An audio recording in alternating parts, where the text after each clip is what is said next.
ஆனால் வெயில் அதிகம்தான். இந்த வெயிலுக்கு ஒரு பப்பாளி பழம் சாப்பிட்டா சூப்பராக இருக்கும்.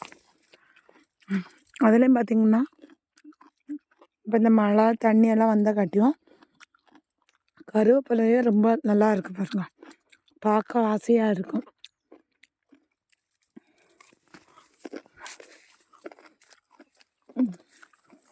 இதை என்ன செய்யணும்னா இந்த கிளைமேட்டில் இதை பொரித்து நல்லா எண்ணெய் இந்த வெயிலில் காய வச்சு அப்புறமா இதில் கொஞ்சமாக கடலைப்பருப்பு, உளுந்தம்பருப்பு, ஜீரகம், கொத்தமல்லி எல்லாம் சேர்த்து பொடியாட்டு பண்ணி சாப்பிட்டோன்னா நம்மளுக்கு ரொம்ப ரொம்ப உடம்புக்கு ரொம்ப நல்லது. இது ஒரு ஹெல்த்தி இதாக்கும், புரியுதாங்க? எல்லா சட்னியும் சாப்பிட்றது இந்த மாதிரி பொடி மாசு பண்ணி சாப்பிட்றது நல்லாயிருக்கும். அதில் பார்த்திங்கன்னா 1-2 பிரண்டைகள் இப்போ தான் உருவாகிட்டு இருக்குது.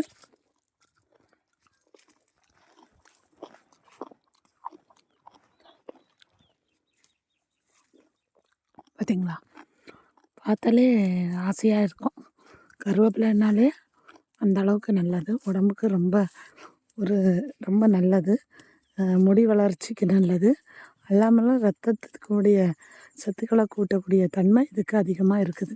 கருவேப்பிலை நம்ம நினைப்போம் குழம்புல போட்டால் கூட நம்ம எடுத்து வச்சுருவோம், ஆனால் அது இல்லைங்க.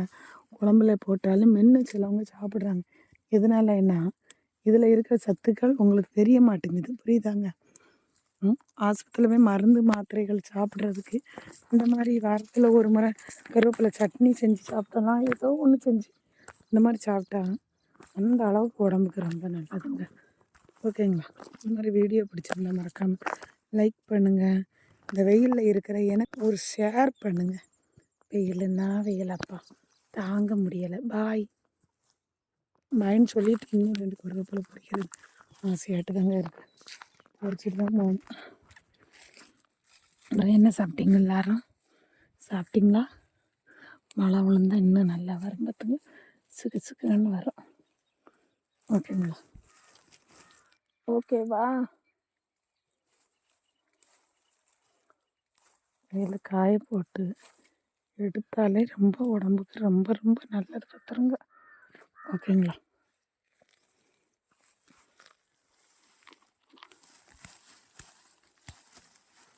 போக வெயில் நான் பேசாமங்க இருந்திருப்பாப்பா. வெயிலை கண்டாலே எனக்கு வெயிலுனாலே ஆகாது. இந்த அளவுக்கு வெயிலுக்கு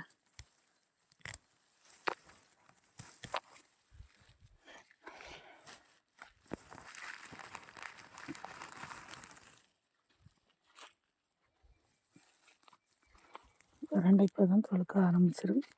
பரண்டைனாலே உங்களுக்கு தெரியும் உடம்புக்கு எவ்வளவு நல்லதுன்னு உங்களுக்கு ரொம்ப தெரியும், சரிங்களா? அதனால் இந்த மாதிரி வீடியோ பார்த்துருந்தாலும் பார்த்து ஒரு லைக்கு ஒரு கமெண்ட் பண்ணுங்கள், சரிங்களா?